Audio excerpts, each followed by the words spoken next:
Na Fakulteti za turistične študije Univerze na Primorskem turistiki so ponovno uspešno gostili mednarodno konferenco na temo trajnostnega turizma.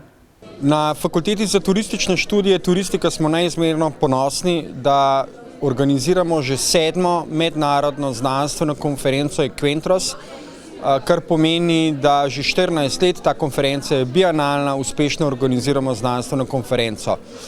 Letošnja tema, trajnostni razvoj destinacij, je pravzaprav vezan na organizatorja, to pa je Katedra za trajnostni razvoj destinacij, kateri iskreno čestitam ob tej priložnosti.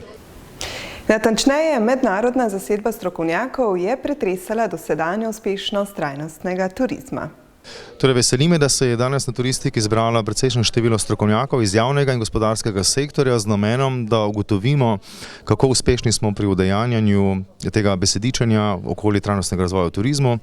Zdaj smo tik pred tem, da začnemo torej drugi del, kjer bodo dejansko gospodarstveniki in pa javni sektor govorili o tem, s kakšnimi ekološkimi praksami se torej ukvarjajo, kakšne izzive so imeli pri tem uvajanju teh praks in pa seveda kakšne učinke že beležijo. Navdušenja nad konferenco in samo vzdušje pa je predstavila profesorica Sara Dolničar z Univerze v Queenslandu.